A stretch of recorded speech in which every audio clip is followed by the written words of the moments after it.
मागच्या काही दिवसात आपण बघतोय की महाविकास आघाडी कधी महायुतीमध्ये कधी महाविकास आघाडीमध्ये तेच कन्फ्युज आहे. महाविकास आघाडी काही विरोधात तर मला एवढंच सांगायचं की तुळजापूरच्या विकास आराखड्याच्या बाबतीत सर्वप्रथम आम्ही राज्य सरकारचं या राज्यातल्या जनतेच्या टॅक्समधून जो जमा झाला त्यातून जो विकास आराखडा निधी मंजूर केला त्याबद्दल सरकारचं आम्ही अभिनंदनच करतो. विकास आराखड्याच्या बाबतीत त्याला विरोध आमचा कुणाचाही नाही. फक्त आमचं एवढंच म्हणणं आहे की हा विकास होताना तिथले स्थानिक पुजारी, स्थानिक नागरिक, स्थानिक व्यापारी आणि भक्ताच्या भावनेचा विचार हा विकास व्हावा आणि त्या ठिकाणी जर त्यांचं कोणीच ऐकत नसेल तर ती काही लोक संवेदनशील येत असतील तर मग त्यांची बाजू म्हणणं हे चुकीचं आहे का? आणि आजपर्यंत तुळजापूरचा जो विकास झाला म्हणजे मागच्या काही वर्षात साहेबराव बाबा धर्गेकर हे 10 वर्ष स्वतः पुजारी होते. माणिकराव कपडे 15 वर्ष स्वतः पुजारी होते. जो विकास झाला त्या बाबतीत तुळजाभवानी ट्रस्ट म्हणजे एक पैसा गोळा करून जो भाविकांनी सांगला त्याचा पैसा असेल किंवा त्याचे उत्पन्न आहे त्यातून जो पैसा झाला होता म्हणजे जे पैसा गोळा झाला होता त्याला कुठेही आजपर्यंत हात लावला गेला.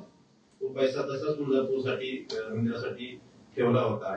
आजपर्यंत विकास विलासराव देशमुख साहेबांनी प्राधिकरणाच्या माध्यमातून माननीय चव्हाण साहेबांनी प्राधिकरणाचे पैसे आणले, यात्रा अनुदान चालू केलं, पण मंदिराच्या पैशाला आजपर्यंत कुठेही हात लावला. पहिल्यांदाच कुठेही मंदिराच्या पैशाला त्या ठिकाणी मंदिराच्या पैशातून विकास म्हणजे विकासाची कामं केली जात आहेत. आणि यात बदनामीचं महाविकासाकडे बदनामी काय केली? आता शिखराच्या बाबतीत किंवा शिखर उठवायचं किंवा त्याचं कळसाच्या बाबतीत जे काय महाविकासाला कोणच कधी बोललं नव्हतं. आमच्यापैकी इतर मी बोललेलं नव्हतं. या बाबतीत कोण बोललं होतं एखादा असं आपण सांगतील.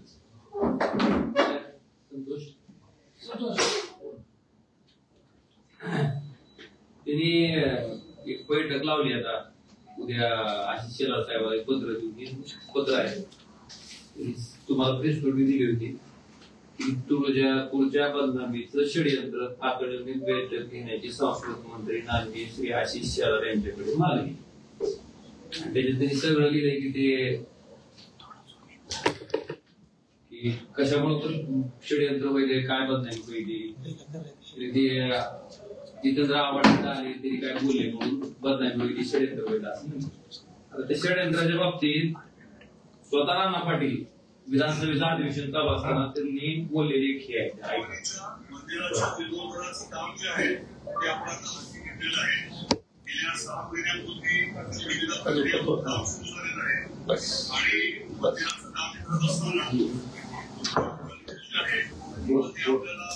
लागणार आहे मंदिर जे आहे ते आपल्याला लागणार आहे मंदिर जे आहे ते आपल्याला लागणार आहे.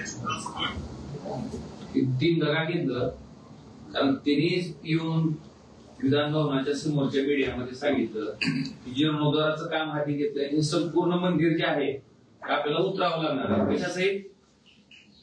शिखरासहित. ही कोणाच्या तुमची वाक्य आहेत? ही कोण बोललंय?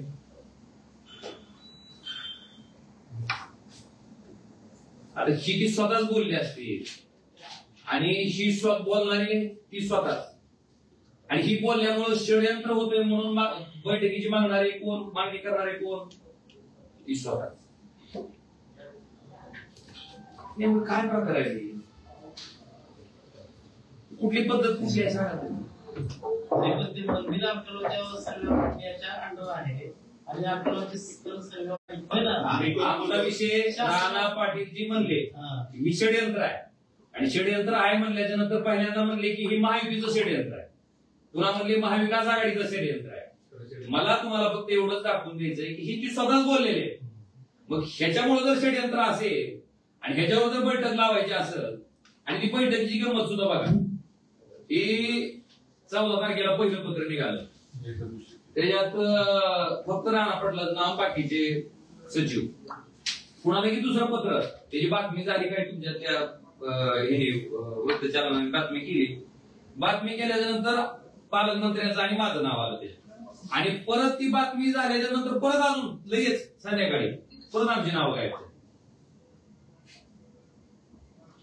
मी समजा खासदार असेल किंवा प्रताप सरनाईक पालकमंत्री असतील, ही संविधानिक पदावर बसलेलो आहे. आम्ही कुठल्या पार्टीच्या मेहरबानीवर झालो का इथं? आम्ही जी बसलोय खासदार म्हणून किंवा ते पालकमंत्री म्हणून जी आज ही पद भूषवत आहे, कुणाच्या मेहरबानीवर आहे का?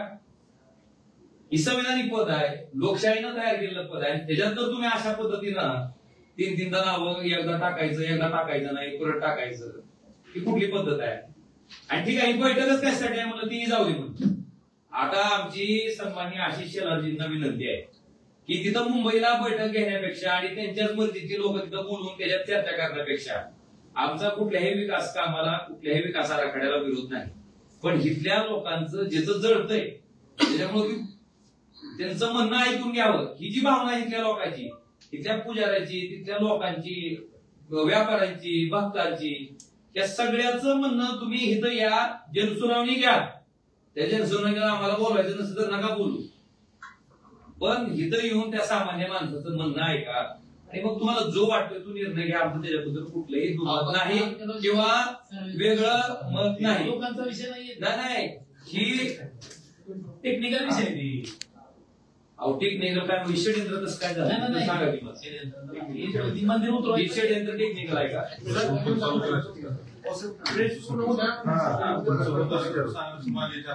माझं ह्याच्यात एवढंच म्हणणं आहे की मी पुन्हा आशिष शेलारजींना पण फोन करून बोललो, काय पद्धत आहे? अशा पद्धतीनं तुम्ही लोकप्रतिनिधीला सांगता, परत नाव काढता, ठेवता. समजा त्यांना तर बहुतेक याची कल्पना आहे का नाही, खालीच कोण त्याचं ऑफिस चालवते मला माहित नाही, पण अशा पद्धतीनं काही योग्य नाही ना. आता माझं त्याच्या पुढे जाऊन म्हणणं आहे की जी काही समजा मिटिंग घ्यायची किंवा काय करायचं तुम्ही तुळजापूर शहरात यावं, तिथल्या जनसुनावणी घ्यावी आणि काय पाहिजे तशा पद्धतीचा विकास त्या ठिकाणी करावा.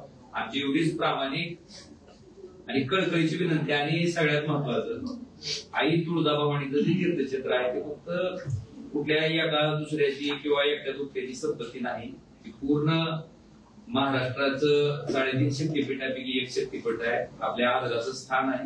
आणि त्याच्यामुळं त्याचा विकास होत असताना कुणाच्याही पोटात दुखायचं काही कारण नाही. फक्त विकास होत असताना तिथल्या स्थानिक लोकांच्या भावना, मी जी आता नावं घेतली, समजा तिथले पुजारी असतील, तिथले व्यापारी असतील, त्याचबरोबर तिथले स्थानिक लोक असतील, ह्यांना विश्वासात घेऊन तुम्ही करायचं आमचं म्हणणं आहे. आणि माझं महत्वाचं एवढंच होतं की षडयंत्र ते चाललंय.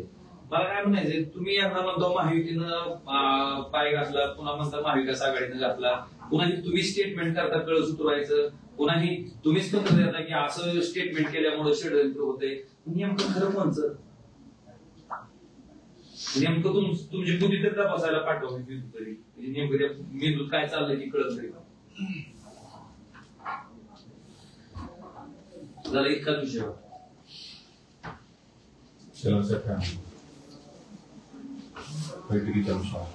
शेलार साहेब म्हणले की तुम्ही या बैठकी असं करा, पण माझं काय म्हणणं आहे, तिने या म्हणणं, मी कुणाच्या मेहरबानीने झालेलो नाही. मी खासदार जे झालो ही भारतीय जनता पार्टीच्या विरोधात लढून तिथं नरेंद्र मोदी प्रचाराला आल्याच्या नंतर इथल्या लोकांनी 3,29,000 इतक्या मतांना मला निवडून दिले. बरं, निवडणूक काळापुरतं राजकारण असते, पण एकदा निवडणूक संपल्याच्या नंतर पुन्हा राजकारणाचा विषय येतो कुठं. पण अशा पद्धतीनं एका लोकप्रतिनिधीचं, एका पालकमंत्र्याचं नाव एकदा टाकायचं, परत एकदा काढायचं, परत टाकायचं, परत काढायचं, काय प्रकार आहे? आणि ही खरं, आता तुम्ही ह्याच्याबद्दल माझी ह्याच्या मी शेलार साहेबांना एवढंच पाठवलंय तुमच्या माहितीसाठी की व्हिडिओ मी त्यांना पाठवलाय. आणि व्हिडिओ पाठवून त्यांना एवढीच विनंती केली मी की साहेब ही ऐका आणि त्याच्यात तुम्हाला ती पडता निमंत्रण पत्रिकेचे 3 पदांचे सुचवले झाले ते त्यांना विचारा. त्याच्या ऑफिसनं काढलेलं होत नाही. मी काय वाटून बोललेलो नाही. मी त्यांना एवढं सांगितलं की बाबा संविधानिक पद आहे.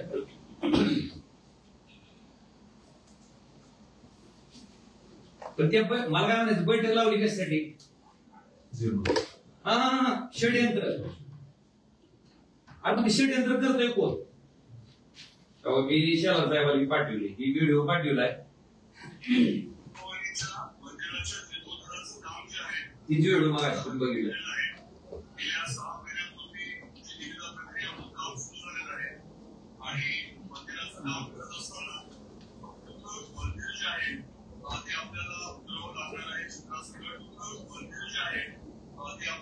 व्हिडिओ पाठवला आणि तिने आदरणीय आशिष शेलारजी आपले तुळजापूरचे आमदार राणा पाटलांनी मंदिराच्या कळस उतरवणार आहे हे विधान भवनाच्या आवारात पत्रकार परिषदेमध्ये सांगितलं आहे.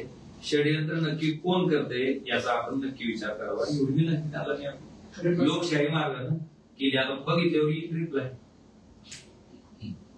मला पुढचं रिप्लाय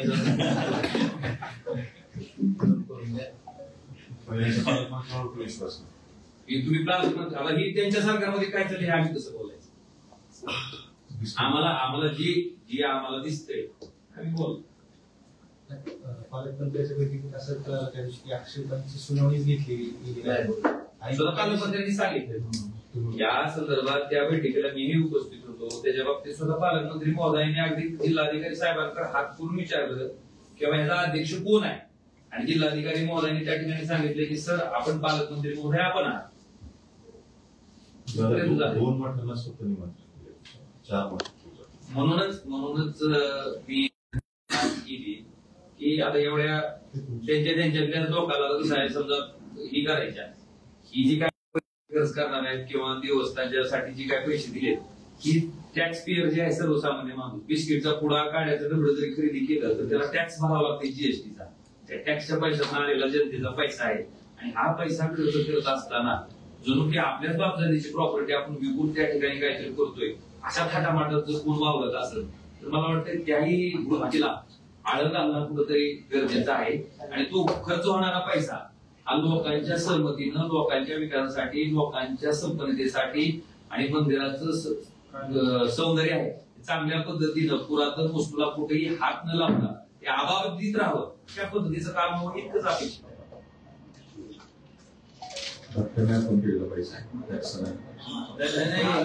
आता जी प्राधिकरणाचं द्यायला लागले तिथं आहे मान्य आमदार साहेबांनी तुम्हाला आता सांगितलं की तिथं जी पूर्वीच्या आमदार आहे स्वतः पुजारी होते आणि ती पुजारी असताना त्या काळात तर मंदिराची यात्रा एवढी मोठी नसायची पण त्या मंदिराच्या आलेल्या कुठल्याही एका नया पैशाला कुठल्याही आमदारांनी हात कधी लावला नाही. उलट यात्रा अनुदान असेल ह्या सगळ्या गोष्टी किंवा विलासराव देशमुख साहेब स्वर्गीय मुख्यमंत्री होते त्यावेळेस त्यांच्या काळात यात्रा अनुदान चालू केलं. प्राधिकरणाची स्थापना त्या ठिकाणी करण्यात आली. त्याच्या माध्यमातून काही विकास कामं तुळजापूरची हाती घेतली होती. पण तिथल्या जुन्या कुठल्याच आमदारांनी म्हणजे अजित चव्हाणसाहेब असतील त्यांनी कधी म्हणजे त्यांच्यापासूनच्या आधी सुद्धा या आमदार साहेबांनी नामोल्लेख केला खपले साहेब त्यांनी कधीच त्या ठिकाणी हात लावला नाही. आणि अशा पद्धतीनं भक्तांनी अर्पण केलेला पैसा खर्च करत असताना जुना आता आपण काहीतरी आपली गोल्ड उपार्जित प्रॉपर्टी खर्च करूनच करायला लागलो अशा अनुभवात तुम्ही आम्ही ती विनंती. 21 वर्षापूर्वी मांडलं होतं नाही संकल्प त्याला विचारू नका. कसं आहे मी काल परवा बोललो बघा इथं पत्रकार परिषदेत आपण लग्न ठरवायला जाताना नाही का ते जातो पुरीच्या वडिलांकडे जात ना भाकरी बांधून आपण भाकरी टेकलं म्हणते शिदोरी घेऊन शिदोरी घेऊन लागलं मग तिथून पुढे ती पुरीचा बाग विचार करणार बाबा ही स्थळ चांगला आहे का पुरीसाठी लग्न जमायचं का नाही. तिथून पुरी विचार करणार पुरीचं मन पटलं पोराला पोरगी पसंत पडली तर तिथून लग्न होणार. लग्न झाल्यावर पुन्हा मुलगा मुलगी काय व्हायचं ते होणार पुन्हा मग त्याच अशी प्रोसेस असते. त्या पुरीच्या दारात त्या पुरीच्या दारात शिदोरी पोस्टर तर म्हणायचं बारशाला ही नाव ठेवू आपण मग लगेच सत्कार पोरग झालं म्हणून बारशाला नाव ठेवलं म्हणून सत्कार ही पद्धत योग्य नाही. ही कुत्तरोड जे आहे ना कुत्तरोड फक्त करुणी. आता आम्ही सांगतो आम्ही महाविकास आघाडीच्या काळात आपल्या जिल्ह्याचं शासकीय वैद्यकीय महाविद्यालय आणलं चालू झाल्यावर दिसतच की लोकांना आम्ही पीपीटी दाखवले तुम्हाला 21 वर्ष 22 वर्ष. दादा जितेंद्र आव्हाड यांनी नवीन गाभारा शिखर याला बांधकामाला विरोध केलाय. आमदार राणा पाटील यांनी शिखर बांधकाम आणि गाभारा व्हायला पाहिजे असं म्हणतात. आपण खासदारात आपल्याला काय वाटतं बांधकाम व्हायला पाहिजे का तसं ठेवलं पाहिजे. माझी त्याच्यात प्रामाणिक आणि प्रांजळ भूमिका हीच आहे की त्या मंदिरानं अनेक दशक अनेक ऐतिहासिक प्रसंग अनुभवलेले आहेत. त्या मंदिराच्या प्रत्येक वस्तूबद्दल त्या प्रत्येक दगडाबद्दल सर्वसामान्य माणसाची धार्मिक भावना त्या ठिकाणी जोडली गेलेली आहे. ती कुठलीही भावना त्या ठिकाणी बाधित न होता ते जे काय करायचंय ती काम आपण करणं अपेक्षित आहे. तर दादा त्या शिळांना तडे गेलेले आहेत, भविष्यात एखादी दुर्घटना घडली तर त्याला जबाबदार कोण असेल? आता सन्माननीय पत्रकार महोदय त्याच्या बाबतीत जे आपला पुरातन ज्याच्याकडे आपण आर्किओलॉजी डिपार्टमेंट म्हणतो ते डिपार्टमेंट त्याच्याबद्दल अभ्यास करायला लागले. तो अभ्यास त्यांचा झाल्याच्या नंतर जर खरंच काही धोकादायक असेल, कुणाच्या जीवावर येण्यासारखा असेल तर निश्चितपणे त्या बाबतीत तो रिपोर्ट आर्किओलॉजी डिपार्टमेंट येईल आणि त्याच्या अनुषंगाने जी काय पुढची पावलं उचलावी लागतील ती उचलत असताना सुद्धा लोकांच्या धार्मिक भावनेला पुढे धक्का लागणार नाही त्याचा विचार करून सरकार निर्णय घेईल. जीर्णोद्धाराची रुपयाची जी कामं आहेत जवळपास बऱ्यापैकी सुरू झाली. भूमिका मांडायला उशीर झाला असं वाटत काही लोकांना, स्थानिक लोकांना तुम्हाला भूमिका मांडायला उशीर झाला. जवळपास बऱ्यापैकी काम सुरू झाले, टेंडर लॉट झाले, प्रक्रिया सुरू झाली. आता सगळ्यात महत्वाचं तुम्ही मी एका उदाहरणानुसार तुम्हाला सांगितलं की एक साधी बैठक आहे. त्या बैठकीच्या बाबतीत जर दिवसातून नावं दोनदा येत असतील, दोनदा येत नसतील आणि एकदा येत असतील, नेमकं चाललंय काय? जर सरकार नावाची यंत्रणा जर कुणाला असं वाटत असेल की आपल्या घरची वडिलोपार्जित प्रॉपर्टी आहे, आपल्याला वाटेल ते आपण करणार, आपल्याला वाटेल तसं आपण वागणार, तर ती दुर्दैव आहे. त्याच्यामुळं मी एवढंच तुम्हाला सांगतो की अशा पद्धतीनं खाजगी मालमत्ता असल्यासारखं त्या मंदिराच्या बाबतीत तुम्ही वागू नये. पूर्ण महाराष्ट्राचं, पूर्ण देशाचं ते त्या ठिकाणी प्रत्येकाची आस्था असणार ती वास्तू आहे. त्याच्याबद्दल आपण सुद्धा ती भावना लक्षात घेऊन त्या ठिकाणी व्यक्त होणं, कार्य करणं अपेक्षित. आणि त्यांनी फक्त लिखी द्या म्हणतेच, लिखी घेते, कुणाचं काय ऐकत नाही. स्थानिक लोकांत सुद्धा त्याला मनाला जे करायचं तेच काम तिथे करतात. त्यामुळे तुम्ही जे म्हणता की आता एवढा उशीर झाला, अहो गेले पहिले 325 कोटीचा हिशोब दिला नाही. हा पैसा त्यांच्या खिशातला आहे का?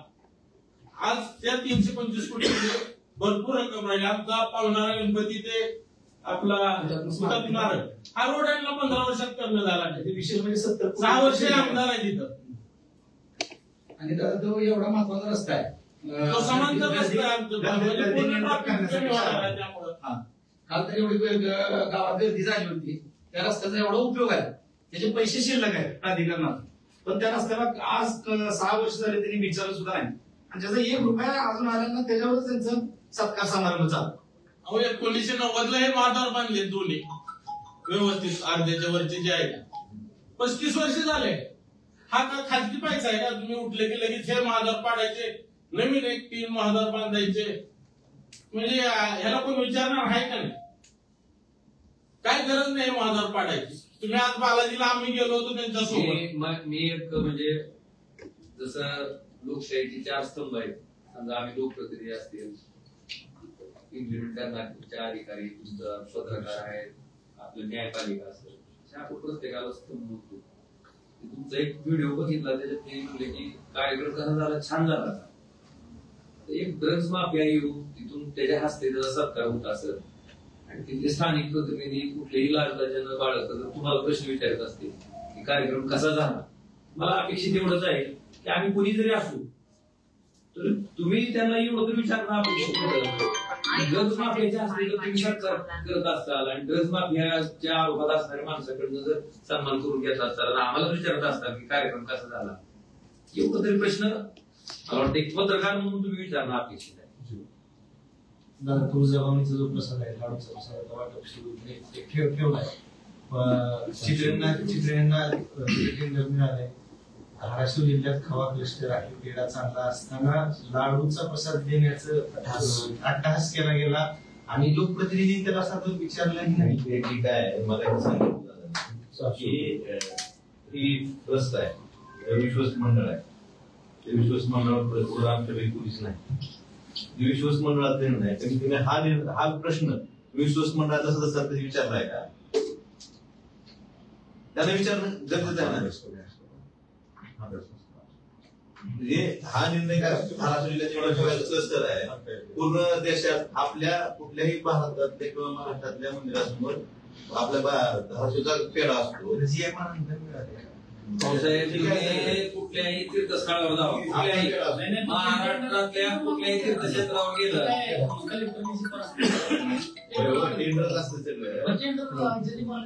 तसं नाही.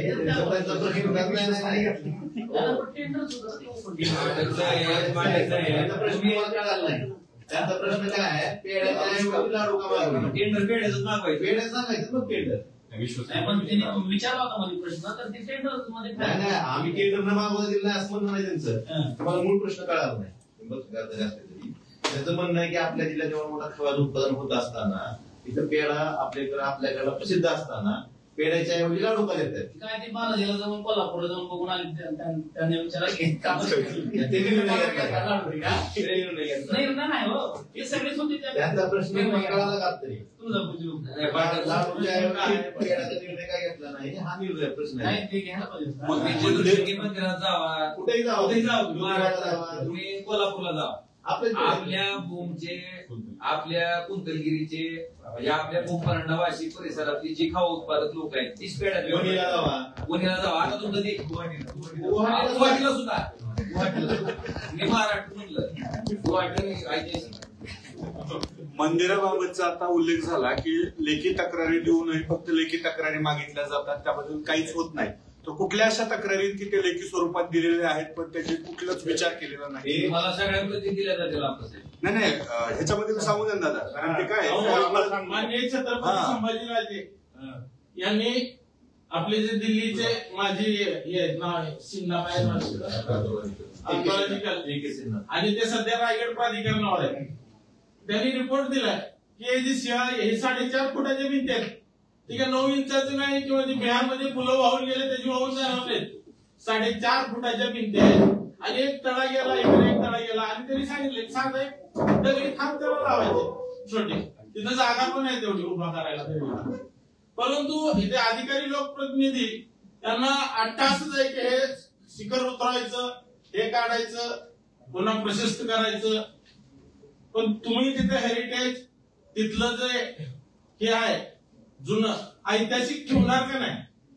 आज साधा तू पार काढलाय त्यांनी त्याला 4 महिने लावले आणि हे जर त्यांनी शिखर काढलं 3 वर्षे मंदिर बंद राहणार हे लक्षात घ्यावं, कारण ह्याला टाइम पिरियडच नाही. हे जे आता डिपार्टमेंटचे हे लोक काम करतात पुरातन खात्याचे, नाही माझा स्पेसिफिक आहे हा, म्हणजे स्थानिक पुजारी मंडळाने जी जी लिखित तक्रारी केल्यात ना, स्थानिकांना विचारात घेतले जात नाही हा जो ही आहे वर्षामध्ये ज्या काही लिखीमध्ये दिलेल्या आहेत पुजारी मंडळाने, त्या लिखीमध्ये तुम्हाला सगळ्याला दिल्या जातात. त्याची उत्तरही त्यांनी लिखीमध्ये दिलेले आहेत. विशेष म्हणजे ते उत्तरही तुम्हाला द्या अगोदर लिखीमध्ये काय उत्तर आहे. आणि सुनावणी जी घ्यायला पाहिजे आक्षेप, त्या सुनावणी झाला हा मूळ आक्षेप. जे समजा माझी तक्रार आहे, माझं काय आक्षेप आहे किंवा त्या मंडळानं सुनावणी घ्यायला पाहिजे. सुनावणी झाली नाही, सुनावणी 108 फुटाच्या मूर्तीचा एक विषय आहे की द्विभुजा सहित अष्टभुजा असावी आणि अष्टभुजा मूर्तीचा आता सध्या सगळा उदो केला जातो. त्यांना त्या कार्यक्रमात नागरिक सत्कारात मूर्ती देण्यात आली. कसं आहे, आपला स्वतःचा अजेंडा चालवण्यासाठी कोणी ह्या धर्मस्थळाचा वापर करू नये. आई तुळजाभवानीचं तीर्थक्षेत्र हे अतिशय कडक स्वरूपाचं आहे आणि त्याच्यात कुठला अजेंडा, कुठल्या गोष्टी किंवा आपला स्वतःचा स्वार्थ आपण जर करायचा प्रयत्न केला तर त्याची फळं आई त्या ठिकाणी व्हायला लावती. ही थोडं डोक्यात ठेवून करावं. फायबर मॉडेल बक्षीस ठेवले जात नाही 5 लाखाचं, त्याला संचालनाने घेतलं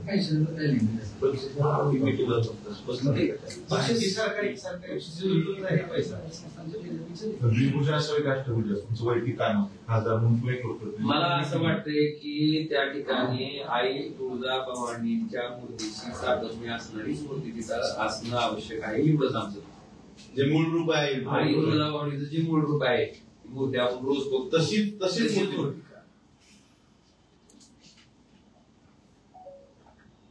तुमचा अजेंडा राखू नका.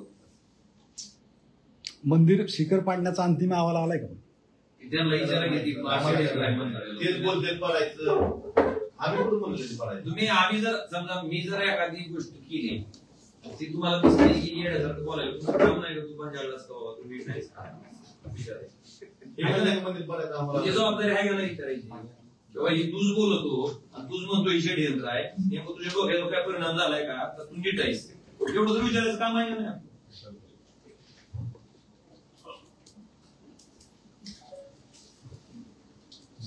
दुष्काळ काय सरकार अवघड पाऊस